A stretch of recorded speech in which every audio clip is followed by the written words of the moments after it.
Thank you for listening to Mormon Sex Info. This episode is an archived episode and is only now becoming publicly available. Mormon Sex Info relies on contributions. To contribute, please visit mormonsex.info. And now, please enjoy this episode.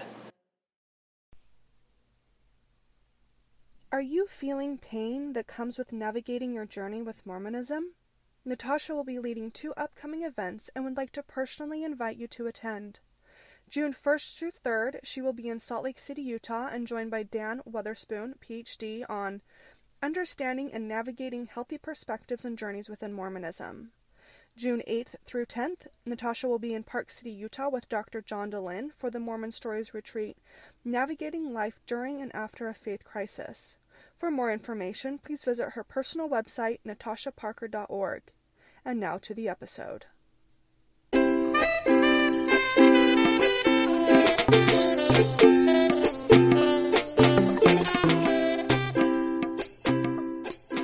Hello and welcome to Mormon Sex Info. This is Natasha Parker. I'm so excited today for the episode that I have planned. I have Liz Klinger on the show. She is the co-founder and CEO of a fairly new company called Lioness. And what they are doing is creating a vibrator that actually gives women feedback in regards to, I believe, orgasm. I'm here to talk to her all about it. So I'm not super aware of everything that has to do with it. And that's why I'm so excited to have her on. I met her at the ASECT conference last year, and she had her product there. And I was just really excited to read about it and hear about it for the first time. So Liz, welcome to the show. Thank you so much for being with us today. Yeah. Hi, Natasha. Hi. Thank you so much for having me. I'm really excited to talk about Lioness and all the great stuff that we've been learning. Awesome. So why don't we start off by just having you introduce yourself. Tell us a little bit about maybe your background, either professionally or personally, whatever you'd like to share that kind of got you to the place where you're doing what you're doing. Sure. Yeah. So basically, I suppose like a lot of us out there, a lot of us in the world, and I was about to say in the country, but I'm like in the world. So I grew up from a more conservative family out in the Midwest. It was a kind of a mixed Protestant and Catholic household. So it wasn't any one particular religion, but it was a little more, a little more religious nonetheless. And as I was growing up, I became curious about sex and sexuality because it seemed like it was something that was important, that it was a big part of people's lives, but it was something that no one was really talking about. And this sort of curiosity stayed with me through school, through college. I was doing art and writing papers around sex and gender and sexuality and like learning more and more about the different nuances of the field over time. And then I took an interesting pivot after college to work in finance. I graduated from Dartmouth, and everybody from there seemed to either go into consulting or finance. So I got sucked into that world for a little while. So I worked in finance for a little over a year, and as I was kind of reflecting on what I wanted to do, I was like, I really loved the job. I loved the people I was working with, but I really loved making things from my art background. And I was really interested in doing something related to sex and sexuality in some way, but I wasn't quite sure what at the time. But despite kind of that unknown, jumping forward and like going into the unknown, I ended up leaving my job in finance. And it was really scary at the time because I was like, oh my God, like, what am I doing? Like, I don't even know what exactly I want to do next. Like, what is my life right now? And I was kind of searching around for a while. The sexuality interest was in the back of my mind as I was trying different work in design and I was doing some stuff in marketing. And then one day I came upon an opportunity to sell intimacy products, like in a sort of Tupperware style. So basically going to people's homes, setting up a party or a get together and showing different types of lubricants, lotions, vibrators, the whole gamut, basically. And I was like, oh my gosh, like I can, like, finally, like there's this opportunity to kind of dip my toes into the space again and see if I actually wanted to do something, for real job, like, in my adult life. So I did that for a couple of years, like going to different parts of, this is like mainly the Northeast, and I ended up doing a little bit here in California where I am now. And I was finding really, really quickly that whether I was talking to 18-year-olds, people in college, or women who were in their 50s, 60s, even 70s, that everyone had a lot of questions about sex in the back of their mind. I'm like, oh my gosh, what a relief. I'm not totally weird being someone who has these questions and has these interests. And it was so eye-opening for me too, because I was noticing that regardless of your age and regardless of who I was talking to, that people had questions about sex, but they didn't know where to turn usually. Like they were talking to this young 20-something woman who came in with a bunch of products about all the questions that had been in the back of their minds, like how, like usually questions related to how do I have better sex? How do I connect better with my partner? To how do I have an orgasm? What is an orgasm? Where's the G-spot? Like there's all these different questions that started to come out. And I was happy to do all of this because I did a little bit of, I've done some, research over time over the years, and I had different resources I could point people to. But at the same time, I was like, I can't, like, there can't always be a consultant, a passion party consultant or what have you, who comes in, throws a party, and like can open up this sort of conversation for people kind of fortuitously. But basically, I was noticing all of this, and I felt like there's something broken in this system here where people had questions. It impacted their relationships, their self-confidence, their health at times too. And there had to be a better way to be able to learn more about yourself and to find resources that could be tailored to you and work for you. Because another complexity too that I was finding was everyone does seem to be different, but the saying seems to be, the saying is, it's true.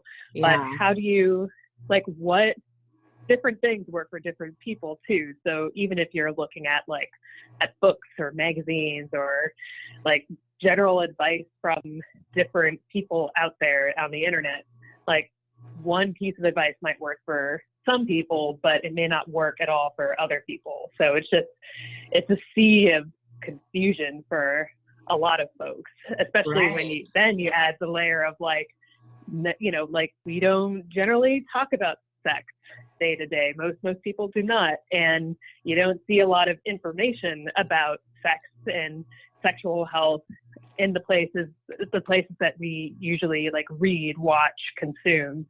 So then it's like, what do you do? So that's really where I was like, okay, I want to do something about this because I'm noticing this. I have this like drive to make something, and I'm really like passionate about like doing something in this space. And like, what do I want to do? So yeah, long story short, that's basically how I got to where I'm at now with Lioness. Yeah. So how do you go from obviously figuring out, hey, there's an issue here. Like there's a lot of people with a lot of questions at a lot of different ages and backgrounds. And so now I'm going to create this product where we're going to, in a sense, use it for, I believe you're using it not only just for people to have more information about themselves, but also for research, or maybe you did some research to get to the point where you created this product. So how do you get there? Yeah, it's a whole odyssey. Yeah. So when I got to that point, I was like, okay, I was selling vibrators, a lot of different types of vibrators. And one of the first things that I was noticing was that a lot of the different vibrators out there were basically left something to be desired in different ways. And for most people who were buying them, it's always hard to figure out what, like, if you're buying a vibrator for the first time, like, what am I supposed to be looking for? Right. Like, the time that was the scariest for me was that I had, like, with the passion party consultants, like, you have the tote bag with all the different vibrators in each of these different, like, pockets. And I had 2 vibrators that were just, like, touching each other as you would, with putting any sort of stuff in a bag. And I had it left out for probably like a month. I wasn't doing any passion parties. And then when I opened it up a month later, it's like just like in a cabinet somewhere, I had this, like, I smelled this, like, really awful, like toxic chemical smell. And I was looking in there and I'm like, what the heck is in this thing? Like, did some, like, what happened, And the 2 vibrators were actually melting into each other, just like in room temperature, in the dark, in a cabinet. Yeah. And it was horrifying because they all say there's silicone. It's supposed to be inert, like silicone's supposed to be highly inert. And it was definitely not silicone. Like, there was definitely a blend of other materials in those products because silicone does not do that. Like, so it was just like, oh my gosh, like, I don't feel comfortable selling products that, like, are unstable like that and are made out of materials like that. And then there are other things too, where, like, at every party, at least at some point during the party, like, someone would have trouble turning a vibrator off. So, like, you'd be holding this vibrator and it'd be buzzing and you're trying to find, like, what's the, how do I turn this off? Like, what's the off button? There's no, like, simple way to turn it off. And then it's like, for some people, it's just really embarrassing, like, because they're sitting here, they're in the situation that they usually wouldn't be in, like, talking about vibrators, talking about sex, and then you have this vibrator in your hands and you think it'd be easy to turn it off because, with our iPhones and with our smartphones and everything else out in the world, it's pretty straightforward usually. But for some reason, for vibrators, it's not clear. So for a lot of people, it's surprisingly embarrassing. And then one more layer of that is, like, a lot of different vibrators have different intensities and different speeds and, all of that. Mm-hmm. And some of them are, like, if you break open vibrators, I've broken open probably, like, hundreds at this point, just from, like, doing the research around this.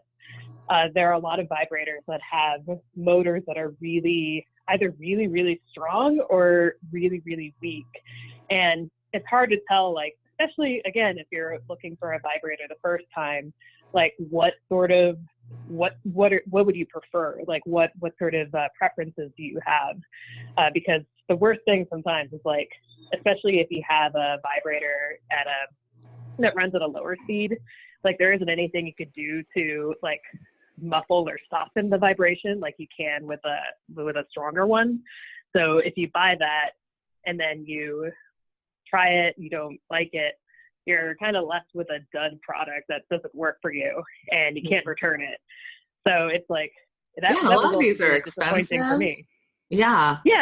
And it's hard. Like, I mean, even as sex therapists, like, we usually actually do not refer people to any particular product because of all these issues that you're talking about.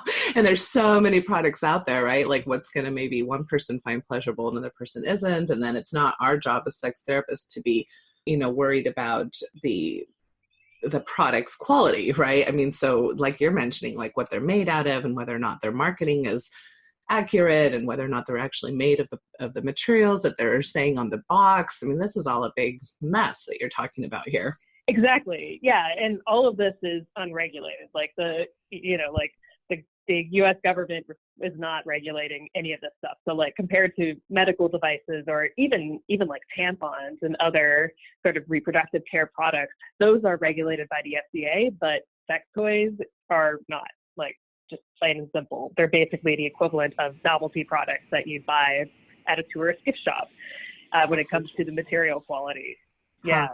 Which is, it's really complicated and it really shouldn't be. But yeah, so there are all these different sort of aspects of the purchasing process, like, how do you decide like what vibrator to get, and then having something that is comfortable and something that you like, that you want to use, that you feel good about owning, and then having it work, basically. So I was seeing these different pieces of the process as someone who was just like, who had a set of different products and I was selling them, and I was kind of thinking about all the stuff in the back of my mind as, sort of a mishmash of different like observations that I had.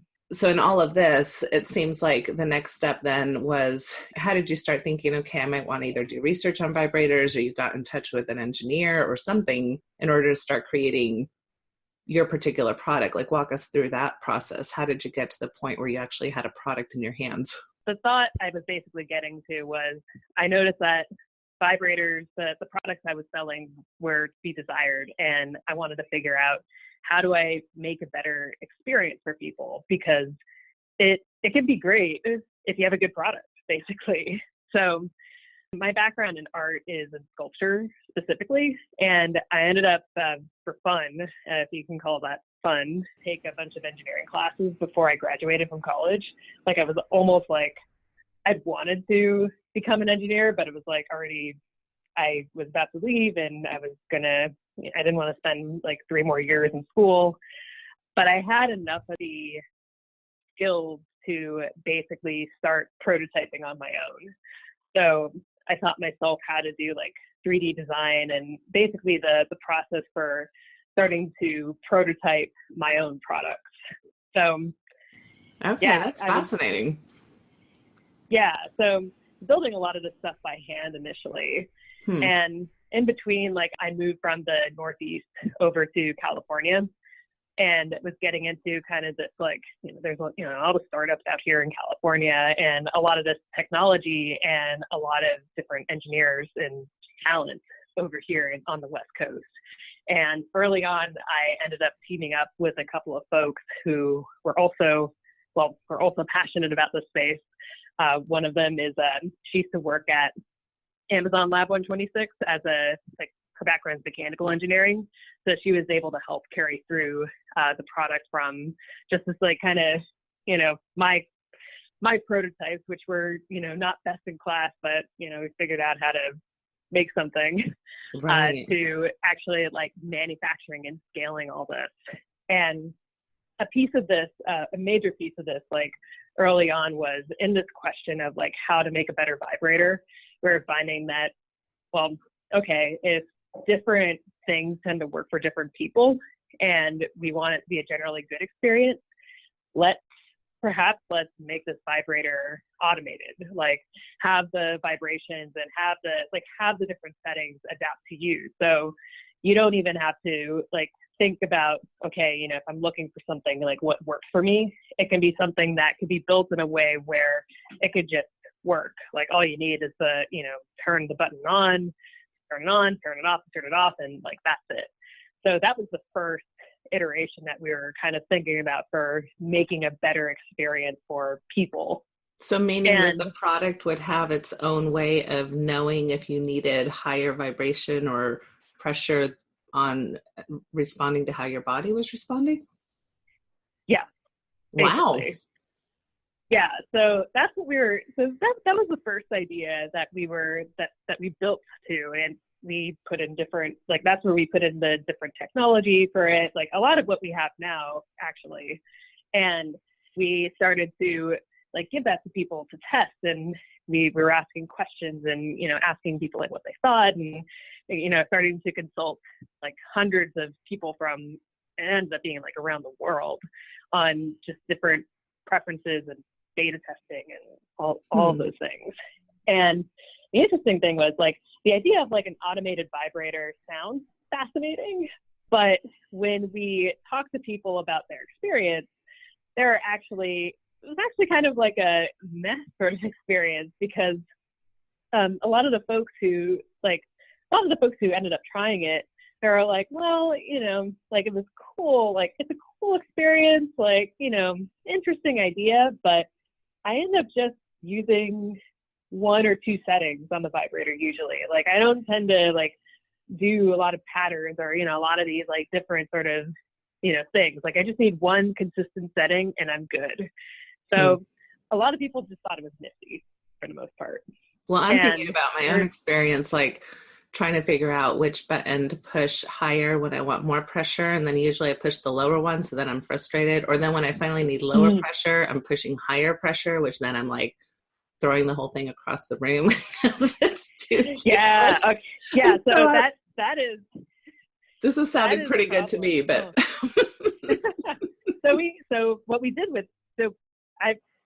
we had that feedback too, and that's been my experience too, because there's so many so many widgets, and it's almost like having one of those like really badly made appliances with too many knobs and stuff, and like you're not looking at the button when you're using it, so it's like what did I just do? So for that we ended up having we did a lot with the design too, just to make for a better experience. So with the buttons, we have one button protruding out and the other button protruding, without a little almost like a little braille dot on one of the buttons. So basically distinguishing the buttons by touch, so you know which one you're pressing. Like you're not pressing the wrong one. And there's only two buttons. One's on and off, like solely on and off, and then the other one is just changing the settings that you have. So yeah, we did. Oh gosh, there's a lot of different design elements that we thought about as we were building out the Lioness too. Right. But I'd say the more interesting part of this was, automated vibrator sounded interesting, but most people are like, it's more nifty than something that they'd be interested in buying and, getting really excited about. And we almost threw in this question, like kind of as like a, last question, like, sure, let's ask this. But because we had sensors built into the vibrator, we could be able to measure and show some reaction from the person, so like from the body sexual response. And when we asked people like, hey, would you be interested in seeing how your body responds to these different experiences? That's when people started to perk up and be like, oh, what? Like, you can do that? Right. Oh, and this is what you were showing on your screens at the ASEC conference, like basically a photograph of, or a video, I don't know how you want to call it, of a person's orgasm. Like you can kind of see it, kind of like an EKG or something. How do you want to describe that? Yeah, it's basically, it's like a chart, basically, which it's interesting because it doesn't, to some people it may not sound like the sexiest thing, but there's actually a lot of benefits to being able to see your reactions over time. So I can get into that in a second, but basically we're finding that people got really excited about that. And we're like, oh, so I guess people like this sort of Fitbit aspect. Like we thought maybe, it wouldn't be as interesting for people because with Fitbit, you can kind of tell if you're walking 400 steps versus 3,000, 10,000 steps or whatnot. But with sex and with pleasure, that information is not always the most immediately obvious thing. So that's how we got to building the Lioness that we have now today. That is really interesting. And that's the part, I think, because a lot of women, I think, have a lot of misconceptions about orgasm, how they should orgasm, whether or not they are orgasming, what is the most reliable way to orgasm. I have so many women, for example, that think that the correct way to orgasm is through penis vagina sex, kind of missionary position style. And when they're very distressed, that they don't seem to be able to orgasm that way. And so this seems like a way that you can really kind of take it into your own hands, kind of become empowered, figure out your own patterns, figure out how your body works. Notice, my orgasms tend to peak in this way, or I tend to have my refractionary period looks a certain way, right? So do you want to talk a little bit about what people are finding and how this is becoming a useful thing for them to be in tune with? Yeah. Oh gosh, there's a lot. Basically the biggest thing with Lioness, the main benefit of Lioness versus everything else that's out there is, like it basically helps you self-experiment. So that's kind of how we think about it, because where people have gotten the most benefit from it tends to be, so I guess maybe I should go backwards a little bit and talk a little bit about how Lioness works specifically, if that. Yeah, that's for sure. And I was going helpful. to ask you too, because I think this is more than just a vibrator. This does have like a dildo component where it's inserted to your vagina. Is that correct?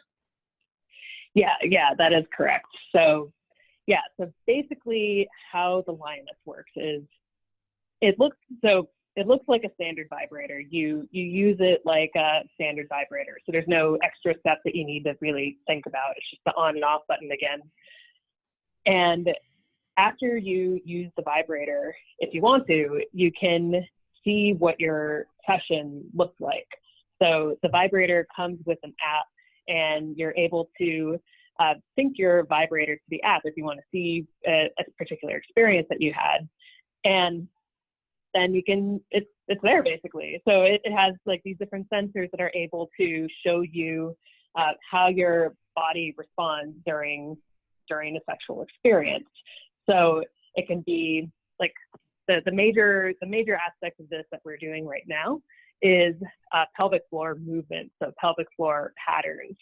And why that is significant is because that's one of the major components of like when you're physiologically becoming more aroused and when you're having an orgasm. Like an orgasm is basically this pattern of pelvic floor motion that you experience. So it's able to show all of that, and you can see your different experiences over time. And then paired with another aspect of the app is you can tag or add notes to particular sessions. So if there's something that you particularly like, you can note that. Or like for a lot of people who use Lioness, it's like a lot of people note kind of like if they're stressed, if they were using it with a partner or not, if they also like if they've had like coffee, or like some people like to experiment with different sort of stimulants. So like if they've had coffee or a glass of wine, or they've had terrible sleep, or they had a particularly rough period, just like with their life, like anything pretty much you can track.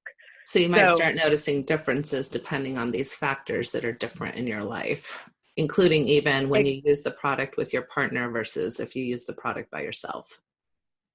Exactly. Yeah. So like the first time you use it, you see a lot of different data, and you're kind of like, at first it can be a little bit confusing because you're like, okay, like what is all of this? Like I need to, looking at information about myself. But where it really becomes more interesting is over time, as you use it periodically, you can see these different trends, and there tend to be different things that happen to you or to your experiences over time that you may or may not notice. So yeah, that's basically how the product works.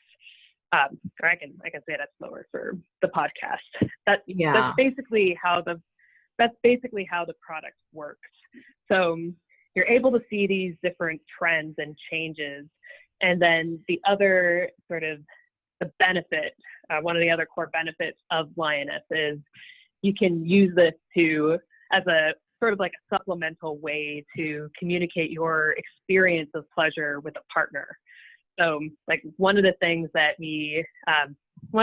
happened when we were beta testing this and we're getting feedback and making sure the technology works and all of those steps, where we had a husband and wife who were beta testers, and we had, oh gosh, I'm like trying to remember exactly, but basically the wife, we were talking to her, and like she was mentioning that she was frustrated that her husband would come more quickly than her, and he didn't understand like why it took, at least in his mind, like so much time for her to kind of build up and be able to orgasm.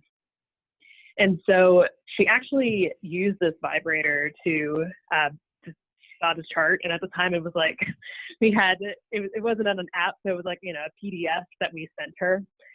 And she used this chart to basically sit down with him and be like, okay, so for me, by myself on a good day, it takes me about 5 minutes to have an orgasm. That's not very long. Like, and then he's like seeing this and he's like, oh, like, it's a chart. Oh, I get that. You know, like, and we're just, yeah, it was kind of funny. Just like, oh, like, you know, there we go. Like, let's, you know, we can talk about this now. And we were kind of like scratching our heads a little bit because like, like what, like, okay, what made this, like this chart and having, like, being able to like talk about your experience in this way, like what really changed the conversation, because this was a pain point for them in particular, like in their relationship. And when we sat down with the wife and asked her about it, she basically was like, well, you know, like over time, I didn't know what to ask for, like what to expect. Like I mentioned it, like, oh, you know, I need more, like I need more foreplay, I need more, you know, this, but it's like, how much more? Like how do we, I don't know. And then over time, it's just like, you stop talking about it as like, you know, you talk about it, and then, you know, eventually you're just like, I don't know how to approach this. And the chart was sort of this like, this point for her to be like, oh, you know, I can talk about it this way. And then when we talked to the husband about it, he was like, well, I tried different things. Like, you know, I did try, like, it wasn't that I didn't care. I didn't try different approaches, but over time it felt like the feedback, or, you know, it felt like feedback from her, and it was more on feedback on my performance rather than being able to provide more foreplay. And it started to feel more like this, you know, point of pride for him, whether he liked it or not, and because he didn't know what to do either. And when he was able to see the chart, he was able to see, oh, so, you know, like here's something that's tangible for me that I can understand. Like it's not 30 minutes, it's not several hours. Like you don't need that much, and you know, it's possible. Like that it's, you know, it's possible basically, and that we can, you know, it's a way that we can actually talk about this more concretely rather than in an abstract where you're not quite sure how to describe something, and then the other person might take it in a different way than what you had intended. And yeah, it basically cleared up a lot of those abstracts, and they were able to work things out from there and be happier. So we were like, oh wow, like, you know, like having this information and having different ways of talking about things can really help with communication. Because like sometimes we hear like, oh, like why do you need this data? Why do you need the charts? Why can't you just talk about it? But you know, it's like experiencing pleasure can be difficult to describe. It's kind of like you know, a sense, like being able to see the color blue. How do you describe the color blue? Well, you know, I can't really describe my experience of the color blue very well. I just can point to things that I think are blue. It's the same thing with pleasure, where it's like, how do you describe pleasure and like what feels good? You can kind of point out what feels good, but it's harder to like, just like on your own, just talk about that in more detail. So having the charts, having information about yourself can add another dimension to the conversation that may have been more difficult to get to otherwise. Yeah, I think anytime there's something concrete, anytime there's like an aid or like even a visual aid, you have different ways to have conversations about something that now feels more maybe biological, anatomical, like this is just how my body responds. It's not about whether or not I love you or whether or not you love me, or maybe take some of the pressure off of the relational aspects or the ego aspects of lovemaking that we normally find. Exactly. Yeah, I think that was another aspect of it too for them. It's like, we're not talking about the likes or, you know, just because this is my experience. This doesn't mean anything in terms of like how I feel about you as a person. Right. So Yeah, it's, This is how yeah, my that body was works. This is how my body works. exactly. Yeah. Mm-hmm. Right. That's great. Yeah.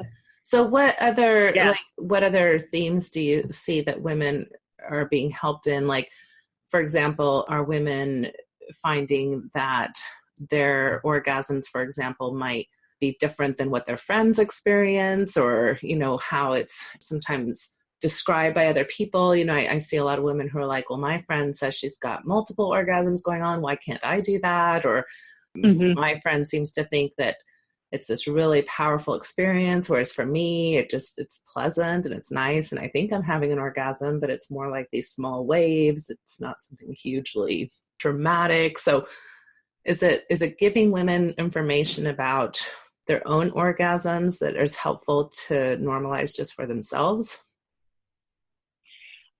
Yeah, basically you summed that up pretty well. Yeah, so one of the things that we ended up finding also pretty early on was within our own sort of like data test group, was that different people they had different ways of describing their experience of orgasm. But then also when you see it on like as a chart, then it also looks different there too.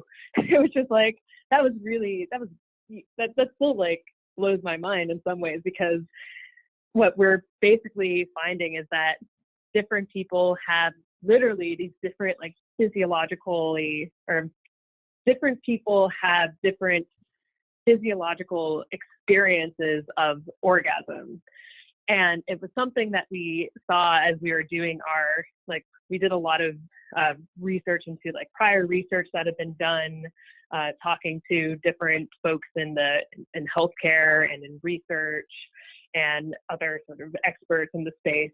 And we knew that there was something there, but to see that with like, just by like giving someone a Lioness during the beta testing, and then seeing that like play out so quickly was just like, it's crazy to me. So yeah, we're finding that people have these different experiences. So like some people have this more sort of like, if you're to think of it as a chart again with the Y, think of, the Y axis is basically the sort of the force or the change in motion, and X is over time. So some people have the sort of like wavy sort of shape that you were talking about, where it's sort of this like rolling waves of the pelvic floor moving back and forth in a very rhythmic, a very specific motion too. I think I forgot the exact hertz, but it's like a very specific hertz that a person cannot do consciously. And then other people may have a very different looking orgasm. So again, thinking about the chart, their charts can sometimes look like this, almost like a volcano shape. We call it a volcano orgasm, where it's this like large spike on a chart. And there's still this sort of like motion, the hertz, they're still in effect, and there's still some sort of like rhythmic motion, but the shape goes up and up and up, and then it drops down. And that was fascinating to find, because what that basically says is like, yeah, like you and your friend, you may have different experiences of orgasm, but they're both also they're valid experiences of orgasm. Like you're not missing out on anything. Like you have your experience, the other person has their experience, and they're both awesome, like, because then another thing, I'm sort of probably should have mentioned this earlier, but another thing that's been kind of interesting on that front too, is that the person who has the ocean wave looking orgasm, if we haven't, let me back up and start that again. Another aspect that we found, or that we've also noticed that's been pretty interesting too, is that the people, so like if you're someone who has more of this like ocean wave sort of orgasm, you don't have the volcano orgasm. And the same goes for vice versa. So people tend to stick to a general pattern. Like it varies over time and it can feel different, but the pattern when you see it on the chart tends to be the same, which is something that, like, me as a person, like, I also have a philosophy background. I don't want to be like, oh, this is the absolute truth. And, it's like, never say never. But at least from what we've seen over time. And for some of the folks that we've been working with, like we have like, you know, longitudinal data at this point of several years. We haven't seen someone switch patterns at this point. So that's been something that's also interesting of like, okay, this person has this experience of orgasm generally. This other person has this other experience, and they're both valid experiences. They're both great experiences. They're both valid. And yeah, don't worry about it. Yeah, I can imagine that's super normalizing because, again, we're so quick to wonder if there's something wrong with us when it comes to sexuality, right? Like, it doesn't Yep. sound like what they're talking about is what happens for me, right? Or why does that seem so different? Or we even kind of shame each other, like, this is my experience. Why aren't you having this experience, right? Or I want you to have this experience that I'm having. And even if it's not from a shaming perspective, but it still adds like this pressure, like, I want you to do this or have this, and we're just sometimes different and we'll experience things differently. Yeah. So that's been great for, like, I've been super excited about that because that's the sort of, you know, that's the sort of like message that I want to be able to send women and be able to send everybody, which is like, everyone's experience is different. And then also, like, by trying new things and experimenting and getting to know yourself better and better over time, you can become more comfortable in what your experience is. And then from there, be able to try new things and be able to, like, have your best experience. Like, basically, it's like being your best self when it comes to being in bed and having great orgasms that you really enjoy. Right. So you mentioned some interesting things like, you know, what happens when you're drinking coffee, or what happens if you're stressed out, or if you haven't gotten enough sleep, and how do those things affect our bodies and therefore also our relationship with pleasure. And I wonder, have you found anything out about marijuana in particular? That seems to be a really hot topic these days, especially with recreational legalization in many states, and also, of course, medical legalization in a lot of states. Not that many Mormons are necessarily super gung-ho about marijuana, but there are, and obviously there's some issues right now, even in Utah, with a push with the church of not wanting medical marijuana to be approved, which, you know, I have some issues with that as far as the church acting like a medical entity. I think that those are more decisions for people to make with their doctors. But it is an interesting dialogue that's happening, I think, overall in our country. And I think that doesn't necessarily disqualify Mormons, especially when we're talking about post-Mormons or nuanced Mormons, or Mormons who are really open to trying to benefit their sex lives in any way possible because they're really, really struggling. And it's the one area in their life that they're really having a hard time in. So every now and then I get questions about that. Does marijuana help or detract from sexuality? And I know I've had different clients tell me different things about that, but any thoughts from you? Yeah. It's interesting that you mentioned that because, so I'm in California where recreational marijuana became legal back in January. And it's a question that's come up a lot for us too, because people say that with marijuana that the experience is different, and usually in a better way, but not always, but it's usually like it changes the experience. And a lot of people do like to use it sometimes as a supplement to enhance their experiences. So we ended up, so our office is pretty much all women, and some of us ended up wanting to try this out for ourselves because we were like, well, you know, let's find out a little more information on this. And what we did find was pretty interesting, where our question was like, okay, so people experience, like, mentally you may experience a better orgasm or better pleasure. How does that show up in a physiological way?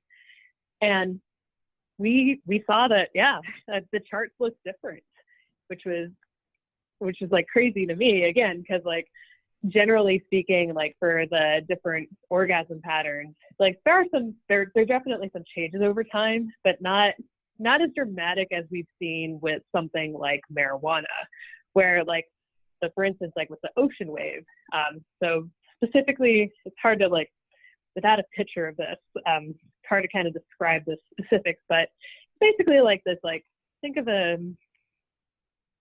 ocean wave that starts really rapid and then it kind of like slows down and tapers off. Like that's a sort of classic ocean wave orgasm. With marijuana, for one person, the ocean wave was still an ocean-like wave, but it was a very different pace, where it just like did not, like, the rapidness and the intensity of it did not stop for a while. And there wasn't really the tapering off period like there was with the one that was more regular for that person. So it was just like, wow, like, you know, okay, you have this, like, the mental experience is different, and then the physiological experience, the way you're experiencing this orgasm, is also different. And then from there, like, we also started asking a couple of folks who, like, we've been working with in terms of like early customers of Lioness, especially folks who have had more difficulty orgasming in the past. And we asked, like, hey, like, have you happened to try this? Like, especially if you're in California. And some of the folks have said, yeah, it actually does help. So yeah, it seems like, I mean, this is all very like initial sort of research or like observations into that field, but it looks like there may be something there, and I think it's definitely something that's worth looking more into, because it seems like there's something there. Okay. But it doesn't have to be, yeah.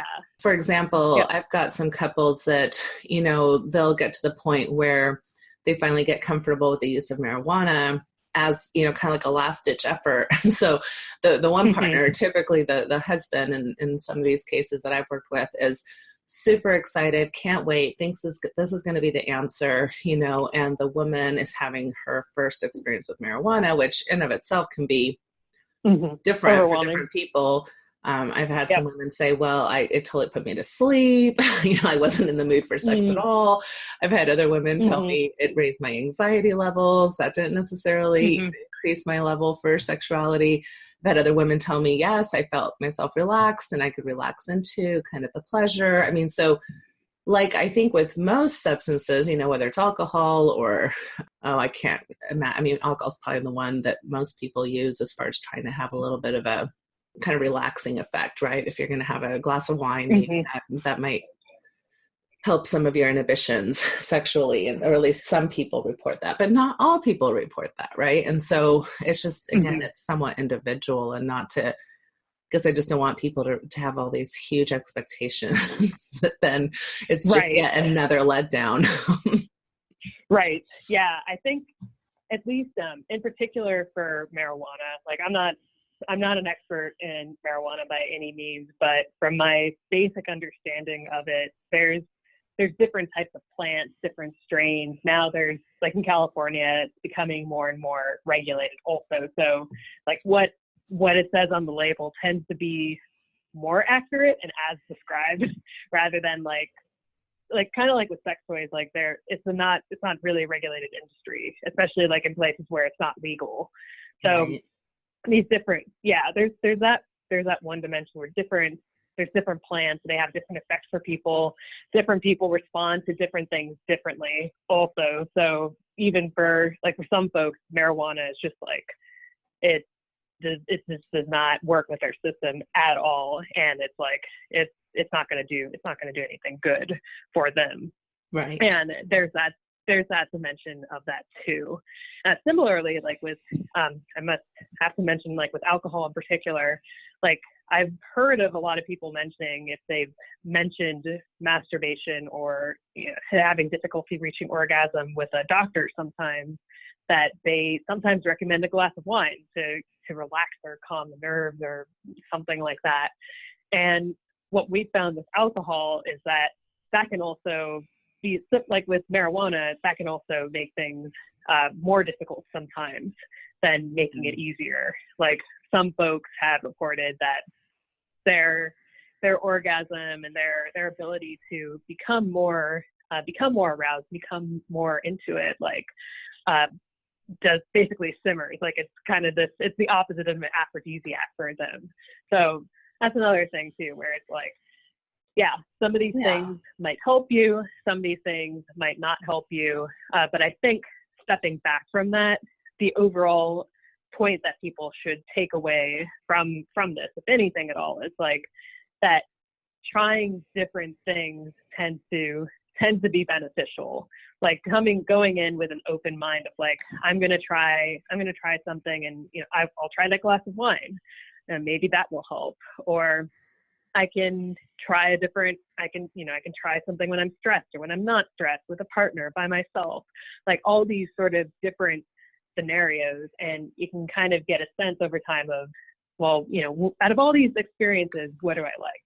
Right. Because you're not going to find that 100% of your experiences are going to be amazing. Like sometimes you're just not going to feel like it, and that's totally fine. Some days are just like, oh, I don't feel like it. It doesn't mean anything about you or your self-confidence or how much you love somebody. It's just sometimes you just don't feel like it. Sometimes sometimes you just want to sit and watch Netflix.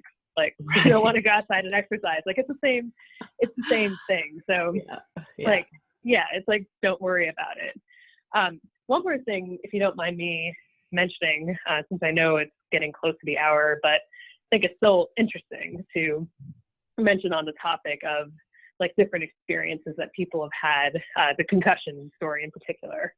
Yes, please go ahead. Yeah. One other thing to add on this topic is, like, it's not just, like, we haven't just seen, like, alcohol and marijuana and, all these, like, different sort of substances that have had an effect on people.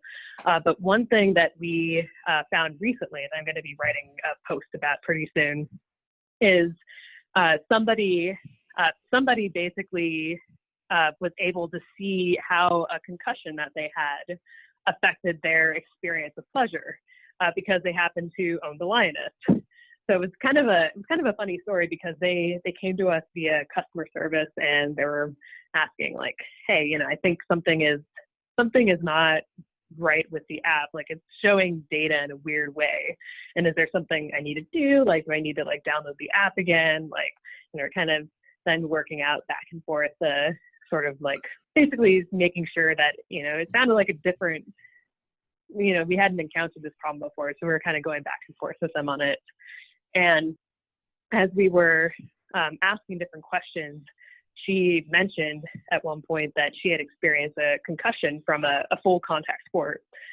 And we were like, like, that's interesting, because we had just like talked about the different sort of like how your different mental states of, stress and alcohol and all these things affect your experiences of pleasure. So we then asked like, hey, so actually when did this start happening, that the data started looking different?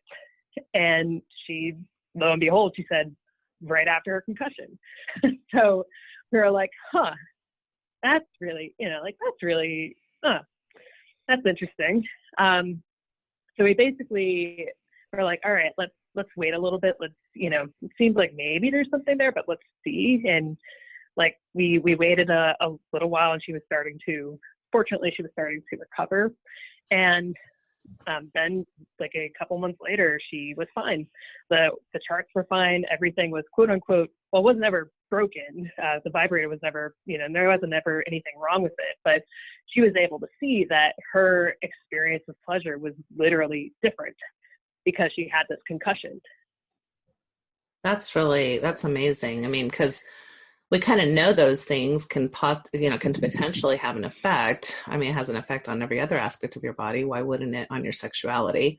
But to be able to see that and to have an explanation for that, and then to understand that from that medical perspective, that must be very helpful. Yeah, because she was like, come to think of it, like, I haven't been really satisfied recently, because normally it's been fine. It's been, it's great. But yeah, like since recovering from the concussion, it's just not the same. And yeah, it's like you're able to see it on the chart, literally, like that there is something different going on, and it wasn't quite the same as what she was used to. So like she was, it's like in a scenario where like she didn't have that information to kind of look at and to be able to consult at times, like she wouldn't like, would be like, hey, like, why does sex suck? Like, why is this not, why, what's wrong with me, Right. And with that, like, by having that information there, when something came up where she was kind of like, something seems off, she's able to see like, oh, there is something going on. And it did happen around this time that this experience changed, like whether it's an injury or whether there's a period of time where you're really stressed out. Like, we've also had folks who, like, they're really like, they've become more stressed and kind of experiencing bouts of depression that can show up in your orgasms also at times. Depends on the person, but we've heard of that before. It's a great piece of information to have, not just for seeing it and like trying new things and observing your changes over time and getting a better understanding of yourself, but also using it as almost this like indicator for your general life and your health of like, how am I doing? What's going on? If something changes, like what changed about my life to have this experience? Yeah, that's fascinating. And, I would assume too that there's a lot of implications here for women going through, menopausal shifts, aging shifts, maybe potentially different medical diagnoses that we get throughout time, even chronic pain issues that might come up. I mean, there's just all kinds of things I think that would, offer an interesting approach to using a product like this as far as understanding how the rest of your world is affecting your potential for pleasure. And I think an important point too that you made earlier, or maybe I read it earlier, I forget, that this isn't even just so much about focusing on orgasm as much as it is focusing on pleasure and your patterns for pleasure, that, you don't, again, have to feel broken or that something's wrong with you if you're not necessarily achieving, we have these words that are so like goal-centric, right? Achieving orgasm instead of just like relaxing into orgasm, right? My hope for all of this is that it becomes like, pleasure becomes more like meditation, how we talk about meditation, where it's not about like achieving any particular goal with meditation. Like, the only thing is just like sitting, or depends on the different forms of meditation, but like being able to like become more in tune with yourself. And the idea isn't like, there isn't some sort of state where you're like a specific state where you have achieved this, quote unquote, but there's this constant journey of like finding yourself and getting in tune with yourself and becoming more like taking this time to become more calm and relaxed. And it's impossible to measure, but it's more about the process and that journey rather than this particular destination or goal. Right. So that's my hope with this, because it's like we're finding already, like, everyone's so different, and there's all these different changes that people experience over time, some that are obvious and some that are not so obvious. And just like having this there is like, here's some guidance for your journey, rather than like, here's this like goal that you're supposed to get to. And I'm hoping that over time too, like with, you had mentioned earlier that talking about like working with healthcare and working with researchers, that I'm hoping that more and more over time that this technology that we've built can become a tool that the industry can use to learn more about these different nuances, because there's so much out there to even begin to understand that none of us have any idea like what the real, like, what's out there to learn yet. And what we found with this physiological sort of data, especially around female pleasure, is that a lot of this research that we based it on, the last time there was a huge focus on it was back in the 1980s. Like, it was just like, it was crazy to think about, because I'm like, I was like, yeah, like that was almost 40 years ago that a lot of this research was written and published and conducted. And there's like so much that has happened in the last 40 years. Like, you know, we have our smartphones, we have our online, you know, we have Netflix, we have all sorts of great things now, but our understanding of sexual pleasure has been, it's been stunted in a way because we haven't been able to do a lot of this research. There's been like the federal funding for research has gone down generally. That's hit sex research particularly hard. Female pleasure by a lot of universities or IRB boards of the boards that approve or disapprove research is seen as not as important a lot of times than a lot of other subjects. So it's been pretty tough on the research front, and it's like, and as a consequence, like we are kind of stuck in this sort of limited understanding. So I'm really hoping that with the sort of technology that we've built, that we can start working with more, like we can start doing these, like basically providing these tools to researchers and healthcare professionals more and more to be able to build out more of this, even the basic research, because it's good for like our general understanding of just, you know, what's what when it comes to female pleasure or in pleasure in general, for that matter. I mean, I think it's such an important part of relational dynamics. You know, people's marriages are so highly affected by their sexuality, their perspectives around sexuality, how they, you know, are able to communicate or even perceive themselves and each other.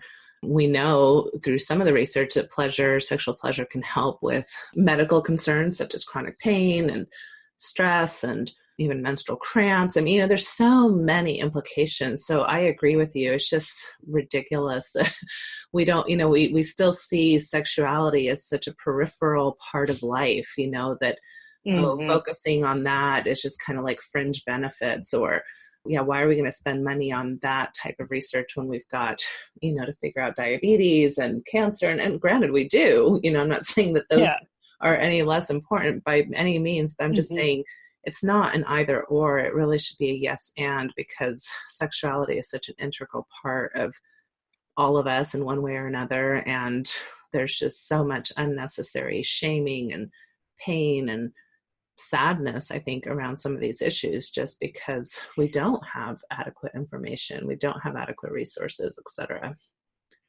Oh my gosh, you said that perfectly. It's like I mean I feel the same way too. It's like just in terms of this, because we were hoping initially with with developing this product that it'd be more of this like in some ways like 23andMe or Fitbit, because there's like they're already basing everything off of a whole, like in the case of 23andMe, a whole bank of information around genetics, and it's just providing these insights about, you know, what eye color are you likely to have? Do you like asparagus? Or, you know, like all, and other more useful insights too.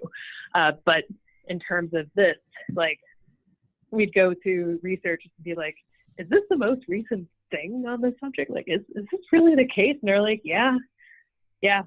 Like, there's still a lot of work to do. And so like that's been kind of frustrating for us, because we want to have more and more guidance over time of like, you know, here are some things that you can do. And that's something that we're working towards, but it's not quite there. Like there's a lot of like people need to do their own work around like learning more about their specific pattern and their like what works for them specifically, which can be a plus or a minus depending on the person. But the upside of it is like there's a lot of interest in incorporating the technology and, you know, the tools that we're making into research, or therapists using providing the Lioness to their clients to be able to get this other dimension of information that they wouldn't otherwise have. So there's work. I mean, the upside is like, there's now work being done in this space by somebody somewhere. And it's like, yay, we're helping. There's a lot of work to do. But there's also a lot of hope that like, if we're able to move this quickly on creating this tool and like observing all of these like cool, like important insights about people's lives that do play an important role in their relationships and their lives and their health, that we could move this quickly if we, we can, kind of give this space a boost in terms of the knowledge and the resources out there that wouldn't have otherwise have been there.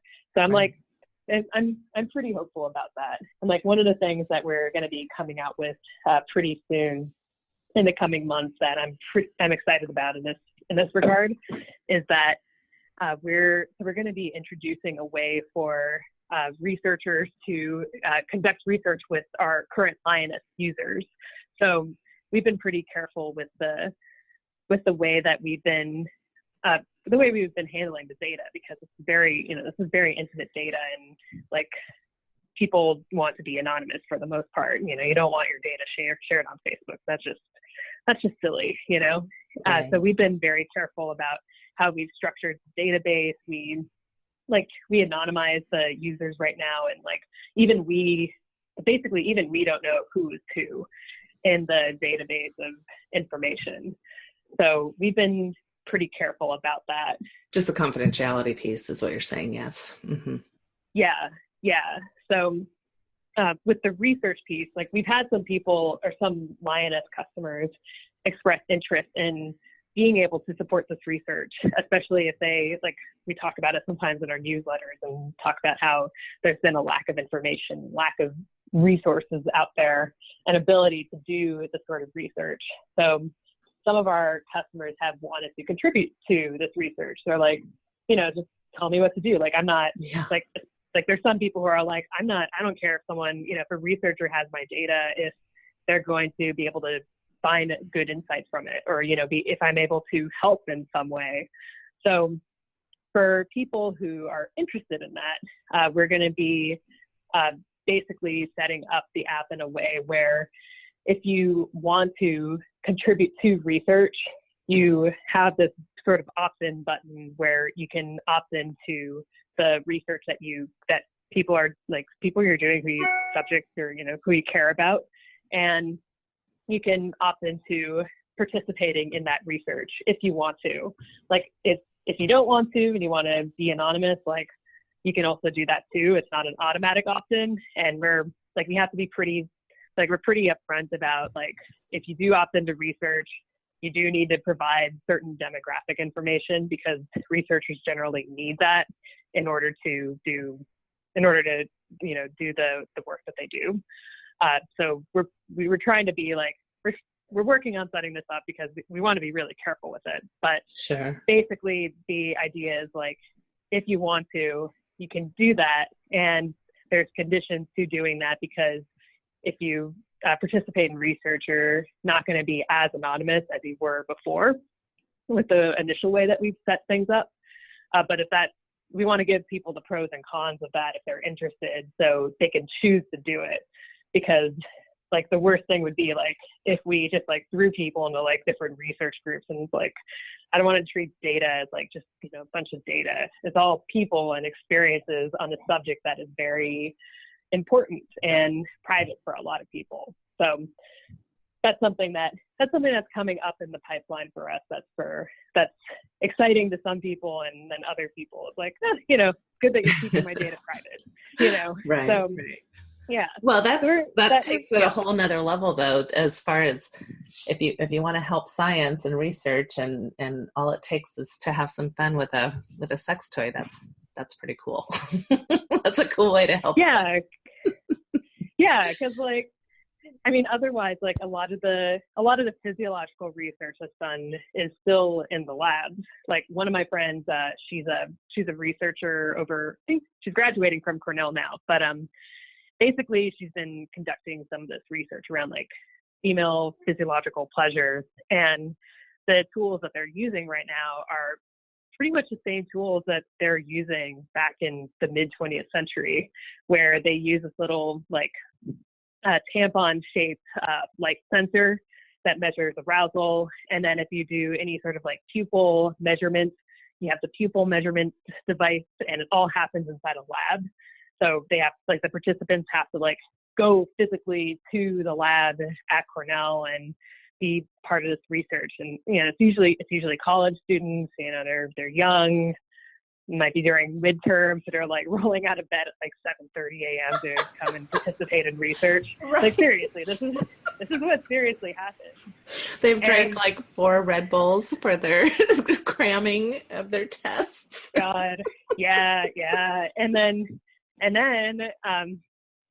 she has to, provide instructions too. Like, so, it's like going to be, this is what's going to happen. And you need to stay seated with the like for the women, it's like with the sensor inside of you. And, you can't move because the sensor only measures the blood flow, and it doesn't measure anything else. Basically, I can't measure orgasms because she has to be specifically like, whatever you do, you cannot orgasm during this research because that's going to mess up the data. Goodness. Like this, and these directions don't mess up the data somehow. Yeah, so like that's you can't move. Yeah, you can't orgasm, and if there's the pupil measurement device, then it's also like, don't blink. You can't close your eyes, and do not try not to blink because that also messes up with the data. So you're like sitting there in the sex research, and you can't orgasm, you can't close your eyes. It's just seems like, yeah, it's a research scenario. So like with the Lioness, like there's none of that stuff. It's like if you have a vibrator, you use it from home or anywhere you want to pretty much, and then the data is right there. And it's basically it's real world data, and it's fun and it's for science. Like it's pretty crazy that it's still.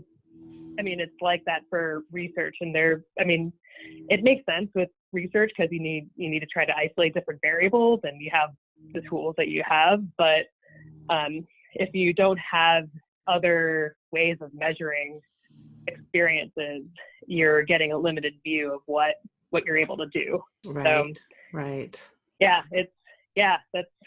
That's super cool. Well, a good research thing that they should do is just using the Lioness in the laboratory versus using the Lioness at home. How does the orgasm and the pleasure perspective just change on those two factors? Oh my gosh, yeah. That would be some good research for them to do.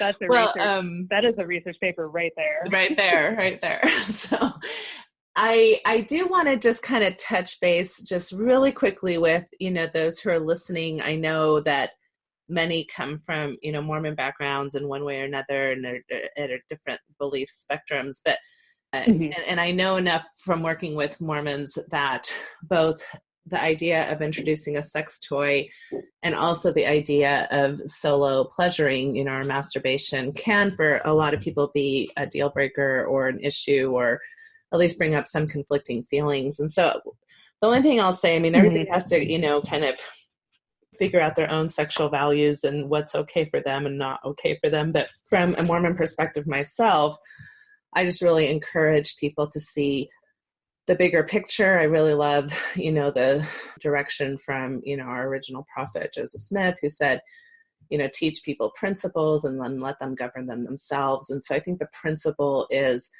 sexual health, sexual pleasure, sexual relationships with the person that you love and are married to.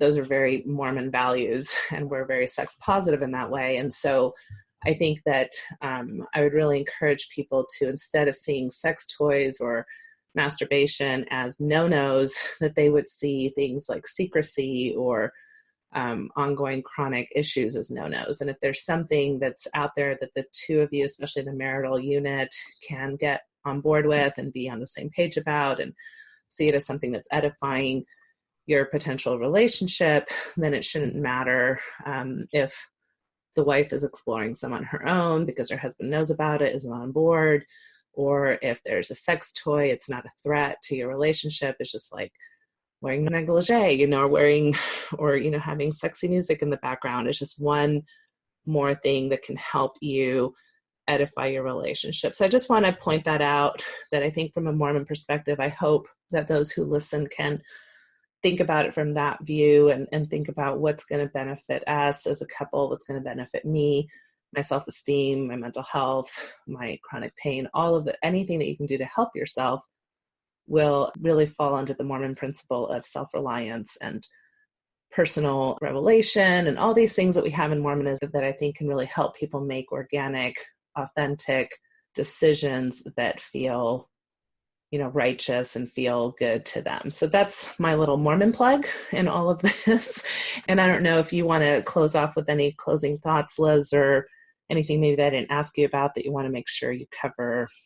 Yeah, I think, I think what you just said is very applicable to a lot of us, not just Mormons, but a lot of us in the U.S. and a lot of us, well, probably I'd say around the world too. Like we have a lot of assumptions about what we should or should not do, or that there's a particular goal or experience that we're supposed to have, or something that we're supposed to stay away from.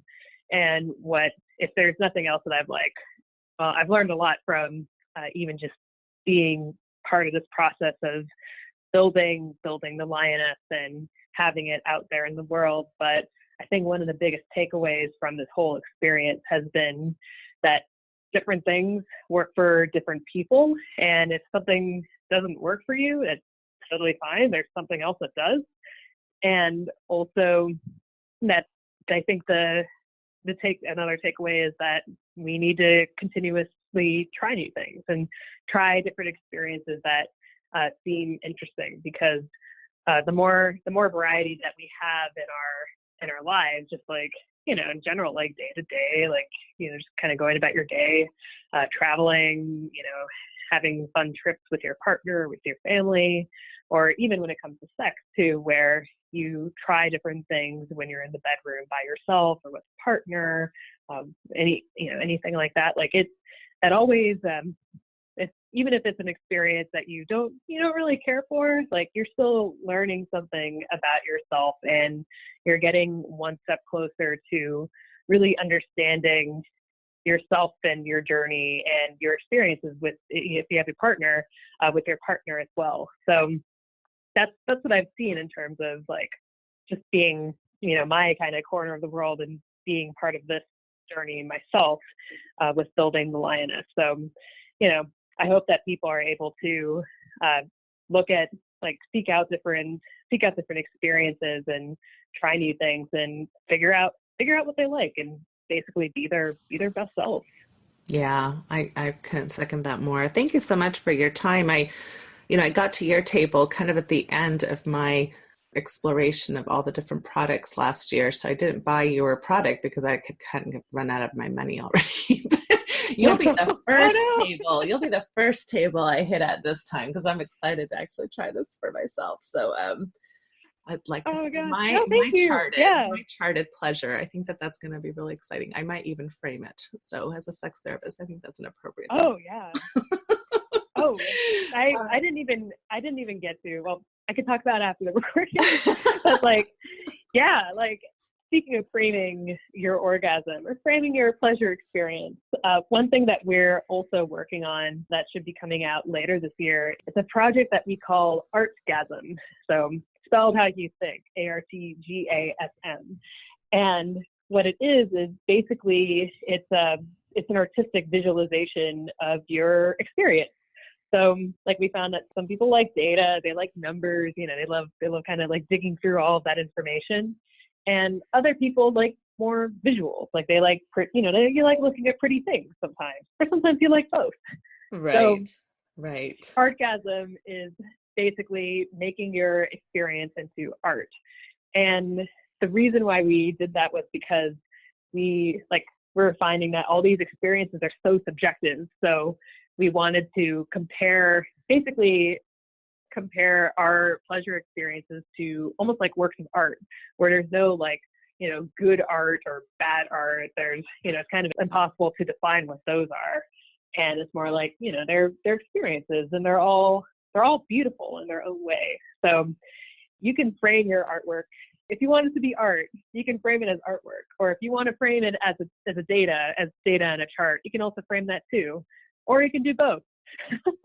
I love it. I love all of that. So I love your artistic background in this. And I love the logo. The Lioness logo is beautiful. So yeah. Oh, I cannot take credit for that one, unfortunately. We worked with an excellent designer on the logo and making the product actually look sleek. Like my prototypes were they're prototypes. They served as like they're they're functional prototypes.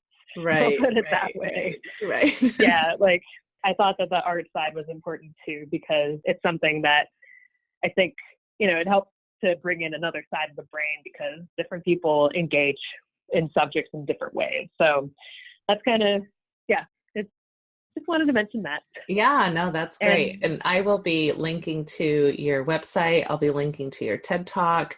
Anything else that you want me to link to, let me know. But it's been really a wonderful pleasure to have you on. I can't thank you enough for your time and your energy devoting to this.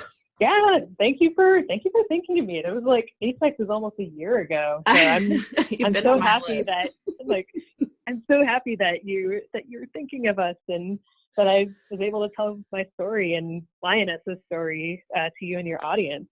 And folks are interested too. I'm also happy to provide a discount of sorts if people wanted to check out the Lioness and get a little discount for being one of your listeners. Oh, wonderful. Yeah. So again, just thank you so much for your time, Liz. Yeah. Thank you so much for having me, Natasha. Happy to share our story.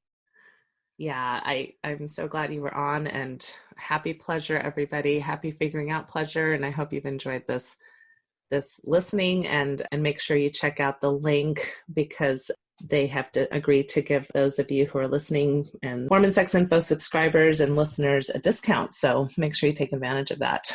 Check it out at the link in the description.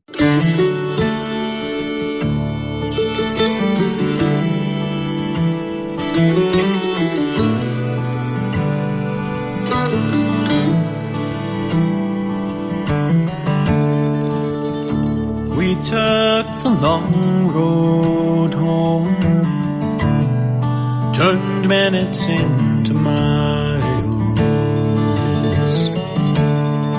and as the evening traveled on, the sunset bathed your smile.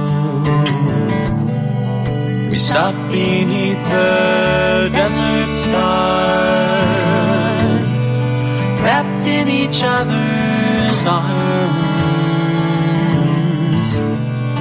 Was as simple as I love you, an ordinary, extraordinary truth.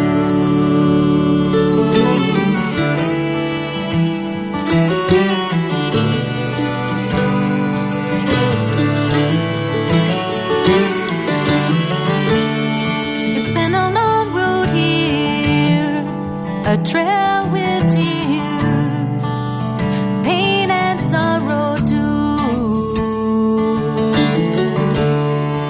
But through every storm we traveled on, like lovers do.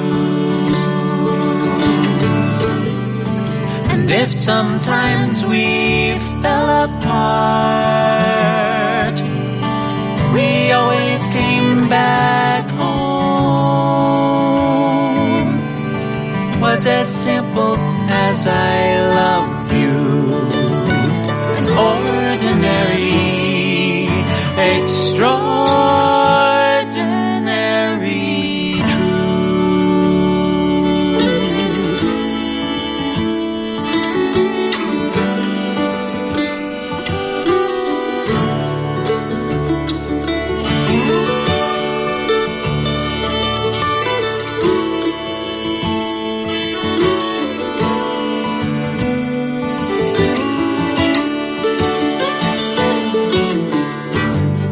Some people say love is blind and forever is too long. But I see your eyes in every sunrise. Can't imagine life alone.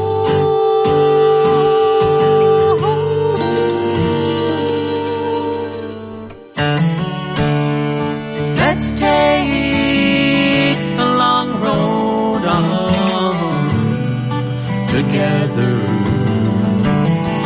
until we're gone. Want you by my side till the day I die and into the beyond. It's as simple as our love is. That's how I wanna go. All wrapped up in the arms of our extraordinary, it's nothing ordinary love.